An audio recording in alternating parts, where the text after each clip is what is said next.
12 years in the Air Force doing logistics. For a number of those years, I was kind of outside, you know, dipping my toe in the water of startup land, and sort of spending some part-time outside, coming back in, going back out. I see myself very much as the biz dev kind of sales guy, except I'm a terrible salesman as well. Very little, I came into this with very little understanding of software, and I mean primarily my background's been in software, but with a big passion for it, because you know I've certainly seen the potential for software to improve efficiencies and things across industry, as I'm sure you all have as well. So I've got a few slides. Let me crack into the slides now. Let me just share this. We're also well versed in using Zoom now, aren't we? Just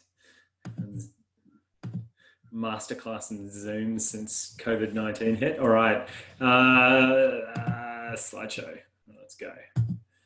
Can you guys see that? Give me a thumbs up, Dim. Yep, great. Tech Startups 101 for non-technical founders. So I mean, it's not necessarily about, you know, you don't have to have a technology product either here. This is about how to get the most out of anything. We'll talk about the scale shortly around, you know, when you want a co-founder that is a technical sort of co-founder versus, you know, what you're doing. And it all comes back to the product, right? It's all about the product and your vision and your idea and what you want to make happen.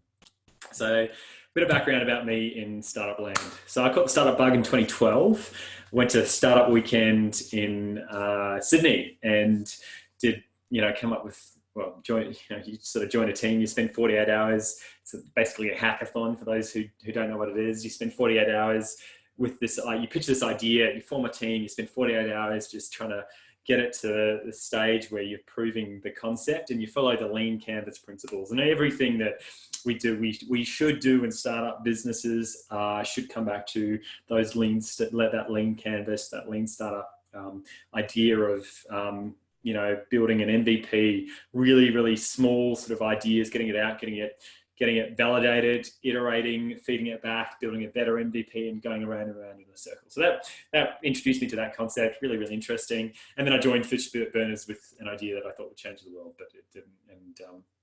And some of that was some of that was technical. A lot of it was, I guess, further iterations. And, you know, I think in the end we kind of lost steam, but I'll explain that in the stories shortly. You got a question there, Dan?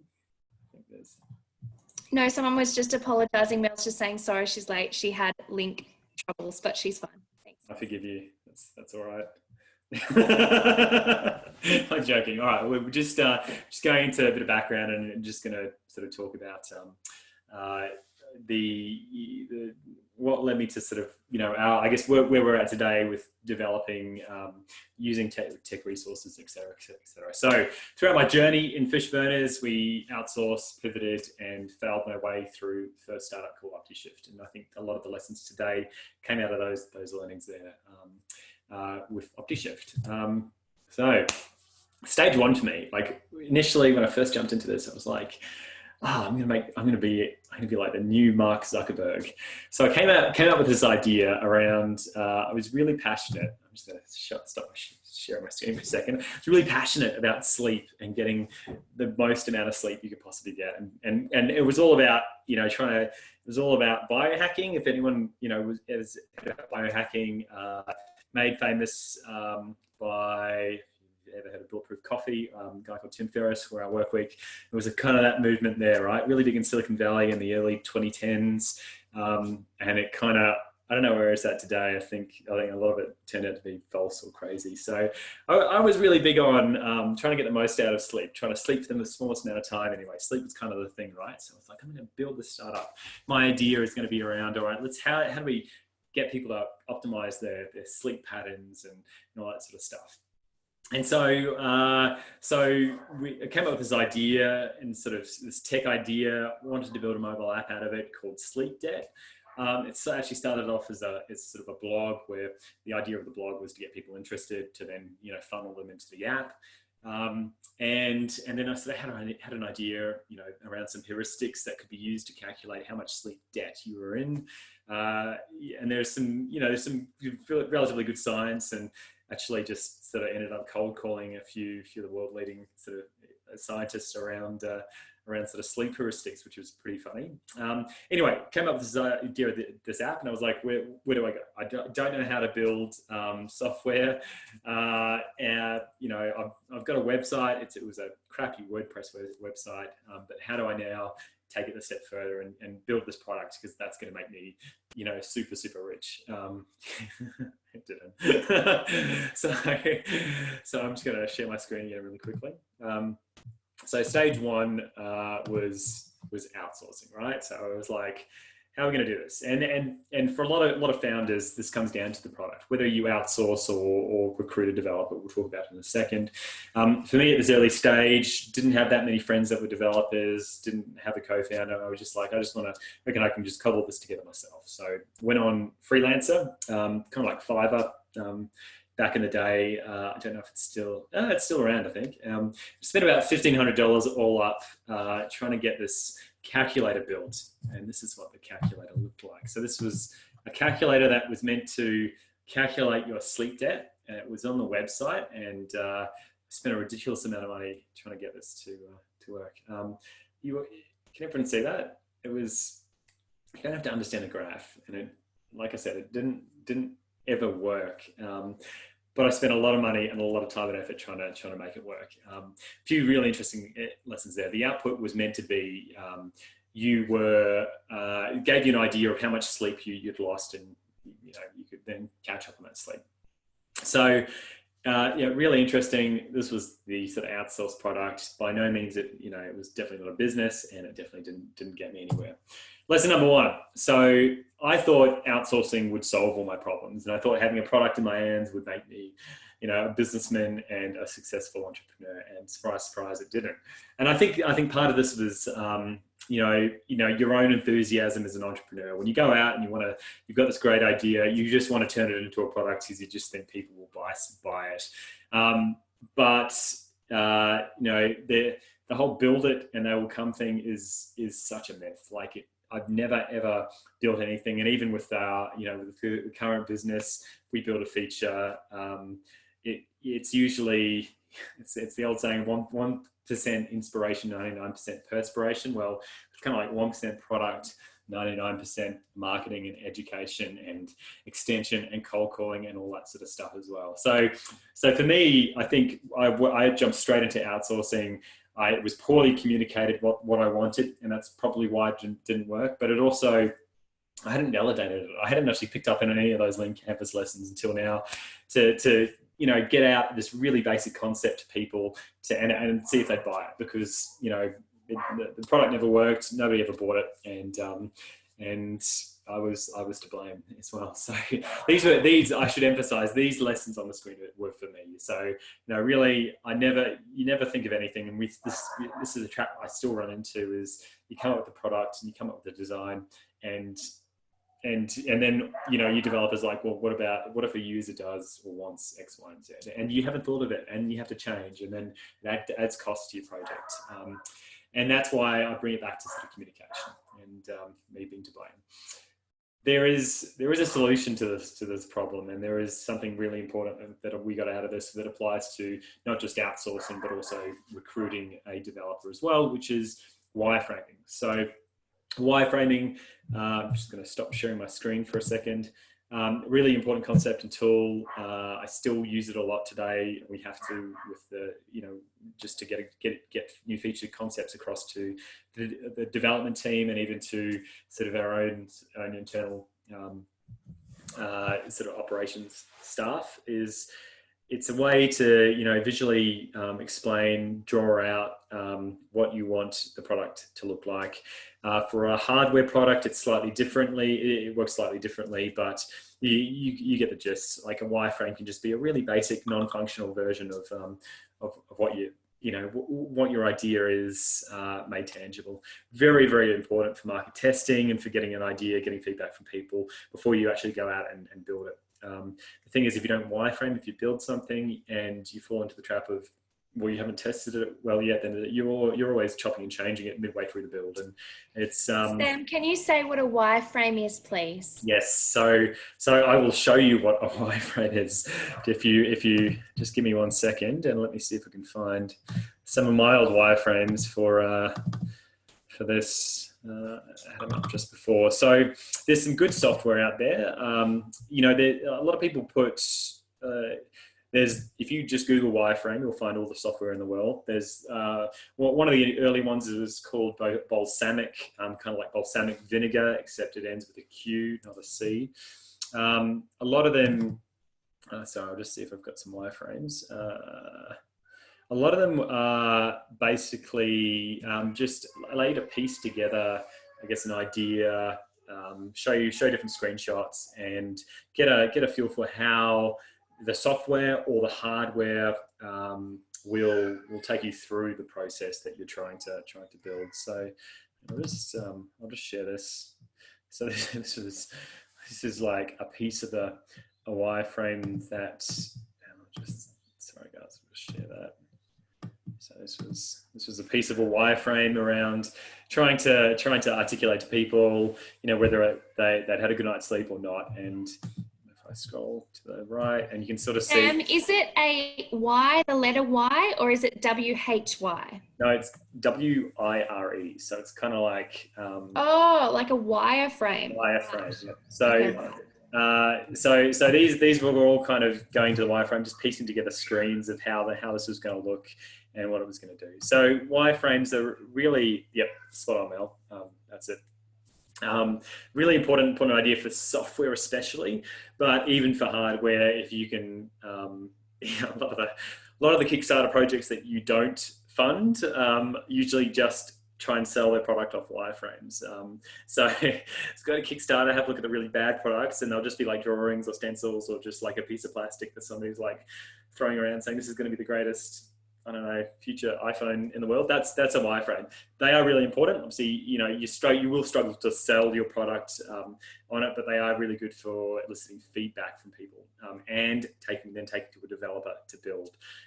It's your base level layer of architecture for your product before you get into it. So really, really important. Wireframing is just, I think, one of the earliest concepts I learned, and I think, you know, had to get right. You don't have to be perfect either. You don't have to like, you know, make every single screenshot beautiful, and it just has to be functional. You just have to say that there, see that little thing there, that's a button. You just pretend you press that and move to the next screen. And I still do. I just use PowerPoint. I actually use PowerPoint for most of the wireframes I build, because you can take a screenshot of an existing website. You say, I like that button there. I'm going to use that, and I'm going to build that, and I'll put that over there, and you just kind of cobble them together. Napkin sketch of the product. Yeah, good one, Mel. That's pretty much it. And then just use that, get feedback, and then reiterate it, and then take that back out again, get feedback, you know, before you actually have to go to a developer, to a software, to a hardware developer and get it built, because it'll save you a whole lot of pain and effort, but it'll also help. You can then take that wireframe to them to explain to them your concept. I didn't do that to start with, and I think I wasted a little bit of money not doing it. So I'm just going to flash back. Can you guys see the slides there? Thumbs up. Great. Lesson. So I kind of went back and I thought, all right, well, if I'm really going to get this business off the ground, well, I need a market for it first and foremost. And then I also it's going to be a software product. I'm not a software guy. I need a developer to come on board. So recruiting. So I realized I couldn't develop, and it's just not my skill set. I'm a terrible developer. And you know, to be realistic here, if you've got a software business or anything that involves software, you know, you need somebody on board. It's really hard to be able to have to do both the marketing and sales and the technical development stuff as well. Have to think about both, and holding all that stuff in your brain is just such a drain. It's why there's so few really successful sort of single software founders that do both sales and development. You know, there's always got kind of a salesperson and a marketing and a development person. Like it's easier that way. It doesn't have to be. You don't have to do that, and it depends on your business as well, and it depends on your product. Certainly, if you don't have a software or a hardware focused product, software focused product, and you can do most of the hardware yourself, all the, supply chain logistics. You can probably piece a lot of the dev stuff together. It just depends how much of the product that software or that development makes up. So in 2013, I recruited my co-founder. Bit of history here. So we'd met serving in the Air Force. He was a reservist. We worked together for a long time. We'd known each other for 3 years before I initially recruited him. And even then, I sort of left and I started doing some work. He ran a software development company down in Sydney, and I was really passionate about it. I wanted to understand more and I wanted to learn about it. So I left part-time and I worked for his company part-time to understand how to do software, not how to do the technical side of software development, but how to build wireframes, how to work with clients, and how to build a product from his point of view. That was, and I know we're not all going to go out and get a job with a software development agency, but it was a really crucial part.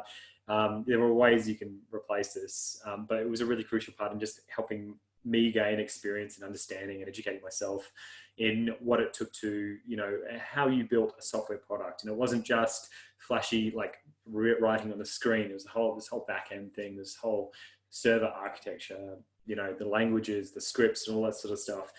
It was really, really critical. I think it's kind of led us to where we are today, maybe not with this initial startup, but where we are today in terms of how we operate as a business. Recruiting him was slightly more challenging. I've got a great quote here. This is what Slingshot. So Slingshot are a Newcastle-based accelerator.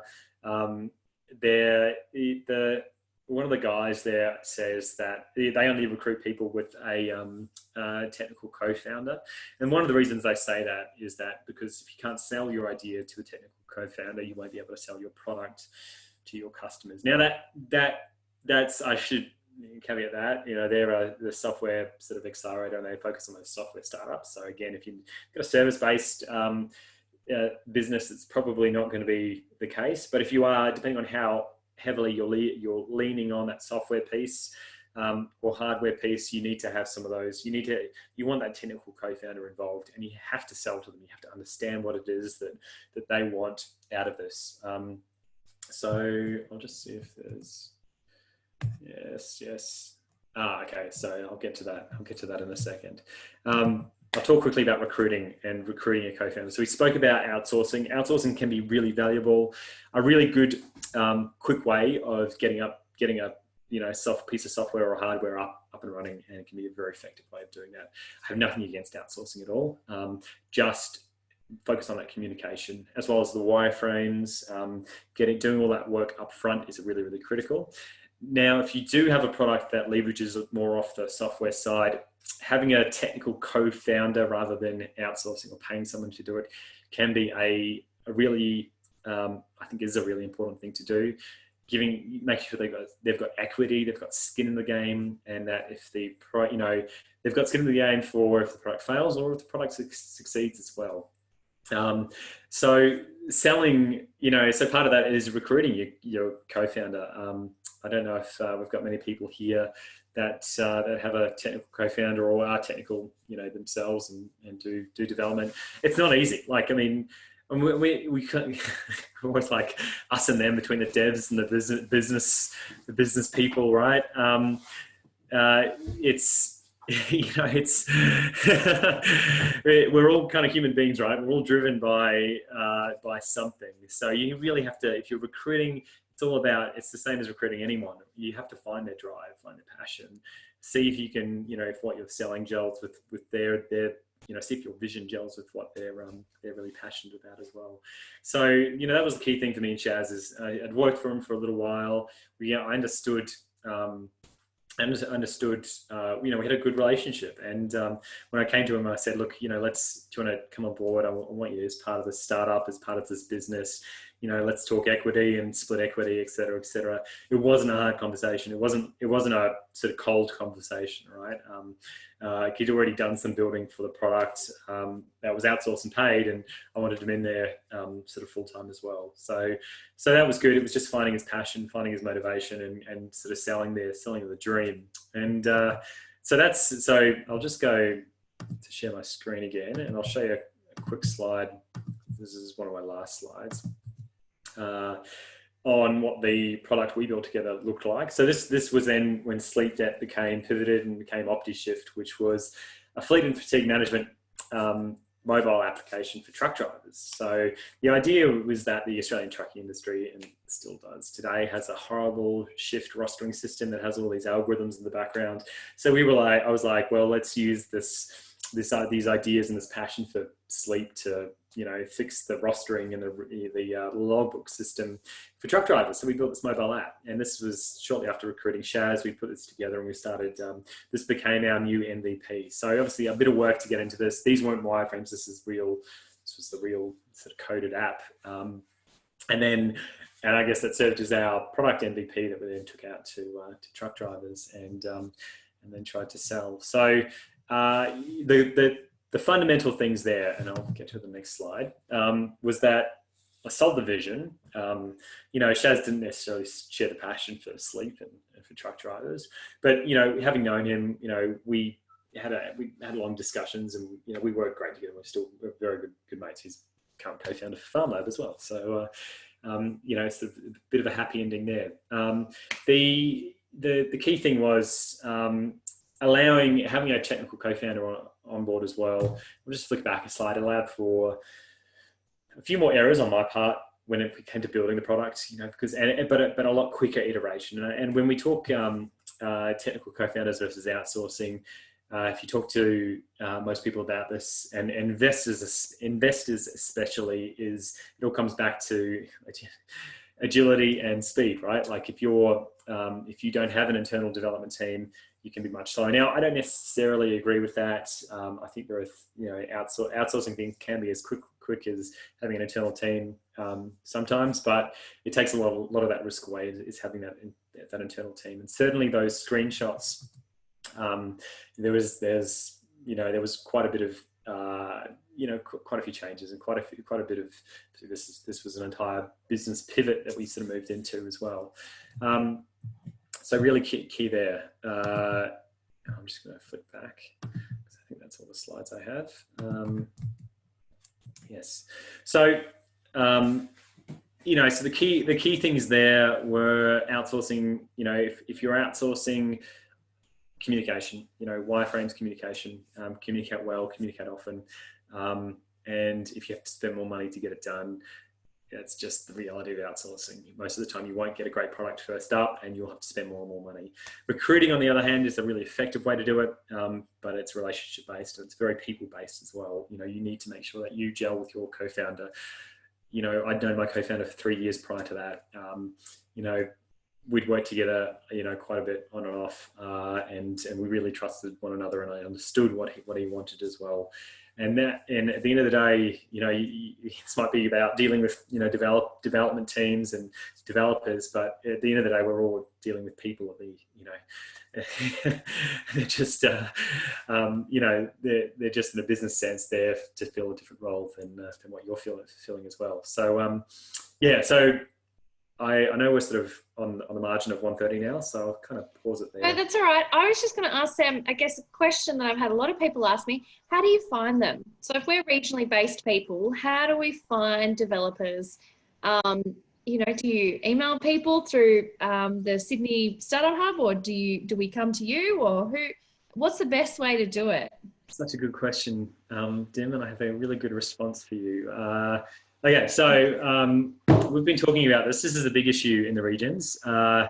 We are putting together a bit of a meetup. It's probably starting here in Armidale when COVID-19 ramps down.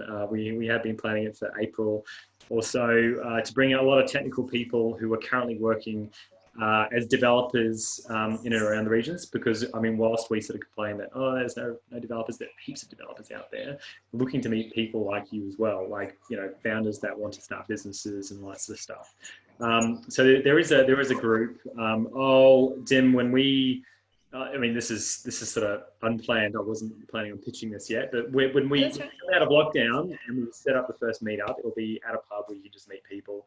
I'll share the details with you, because it is a big issue that look, even we face, even though we've got a development team in Sydney, like we want developers here in the regions to recruit and to bring on board, right? But you know, where are they? Yeah, well, when that's all up and running, just let me know and I'll pop it on the SRI, on our newsletters and things. So everybody who hasn't subscribed, make sure you go to our website and subscribe. And it's on the events page. And then if not, join the SRI Facebook community. It's just called SRI Community. And maybe that's the starting point there, Dim, is that SRI community. So, you know, Mel's got a great question there in the chat window around, you know, she wants to provide data analysis services. So I reckon there's quite a few companies, how FarmLab will be interested probably over the coming month or so in those sorts of services. So if let's all, you know, engage on the SRI Facebook page, I think is a great start. Thanks, Sam. Did anybody have any questions? Feel free to turn off your mic and turn your camera on if you want to. You don't have to. Valerie says, thanks very much, Sam. That was super interesting. Lou also had a comment on here that said, hi, Sam. Sadly, I need to jump off for another meeting. Great messages and so useful. My son, Tom, who tuned in with me, said, Sam is awesome. She said, I know. Thanks for this. Thanks, Sam, for the session, Lou. One more message we've got coming through. And yeah, another thank you from Alfinco. Any other questions at all? Anyone want to pop anything in the chat box? I think we've got 11 people left online. I've got a question, if you don't mind, Sam. My name's Mel. I'm here in Tamworth. I'm a business analyst and data analyst. I'm actually sort of making a career change into that stream from, long story. Anyway, what advice would you offer to me? And I'm actually was hoping to actually get in touch with you at some point because I'm here in Tamworth and I'm interested in those analysis services into the ag sector. I'll be registering with the incubator. What advice would you have to me who's coming at it from the other side, who wants to get into what you're talking about then was a requirement solicitation process that just didn't work. So what advice could you offer for me? Yeah, look, that's a good one, Mel. It's really tough because none of us can go to pubs and have these sorts of meetups and stuff, right? But we're all, I think, trying to engage a bit more online. I think there are, these sorts of things that Dim and the SRI are running are absolutely essential because there are like dozens of, I know at least half a dozen founders across the SRI that are looking for those sorts of services or are doing, the founders doing them themselves and they may not want to. So keep engaging. If it's always good to, I don't know. What would you say? I've got a big toolbox, but what would you say is the tool that most people are looking for? Is it the data analysis or is it the more strategic business analysis? Data visualization. If you can help visualize data, especially a lot of data in ag is poorly visualized. We're doing some work with UCIT on this at the moment to try and better visualize soil data. If you can focus on data visualization and come up with some better ways to show certain things, I think you'll be in hot demand across the ag sector, and that's not just in the region; that's sort of Australia-wide as well. Like both spatially, you can show stuff spatially, temporally. It's a big challenge in ag. You can do it well. That'd be great. Who does it well? Anyone? It's a good question. I don't know.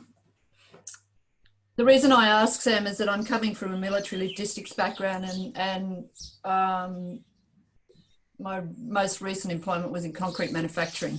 Yeah. So there's a lot of equivalencies and transferables there. Ex-Army? Army? Navy, Air Force? Army? Yes. Ex-Army. Yes. So there's a lot of value in that package. That I can sit there. Can you? Yeah, I'll put my email me at sam@farmlab.com.au. I'll do an email introduction, guys. Keep the conversation going. I want to have a chat, Mel. Yeah, good. Oh, there you go. It's on there. So there you go. You're sorted. I hope the other people don't mind. I have been wanting to actually speak and meet with Sam for a while, and it was a great opportunity to do it. So thank you, Sam. I will. Yeah, no worries. Yeah, good. Awesome. All right. Well, thank you all so much for joining. I'll wrap it up there. I'm, trying to keep these as short as I can. Over the next few weeks, we've got a few more sessions like this, particularly in May. So for anyone that you might know who wants to do a lean canvas, I'm doing a quick session, and then teaching you how to do it through our website so that you can do it at your own pace, at your own time. And then Hugh, our events and comms officer, who is brilliant at what he does, he's going to be delivering one on social media metrics. Social media analytics. He tells me that metrics is the data, analytics is what you do with it. He's been educating me on that. So anyway, I will, if you keep following the SRI community on Facebook, and obviously if you're a founder, just keep up with Slack, but everything on the Facebook community will be there. Feel free, Sam, or anyone else on here, if you've got anything you want to share, absolutely share it on there. Sam, I'm thinking maybe an after work drinks on a Thursday night or something to welcome in some developers via Zoom or have a bit of a chat. That could be a way that we could do something. But I think it's a great idea. Yeah, there's a lot of board developers and founders out there at the moment that need to have a beer on Zoom. So yeah, I think anyone's happy if there's an excuse for a community drink. I think even someone said to me today they're just missing being at the pub and someone bumping into them. I miss that social contact. All right, thank you so much, Sam, for your time. Thank you, everyone, and I'll make this recording available once it's downloaded to be on our Facebook page. Thanks, guys. Thanks, Sam. Thanks so much, everyone.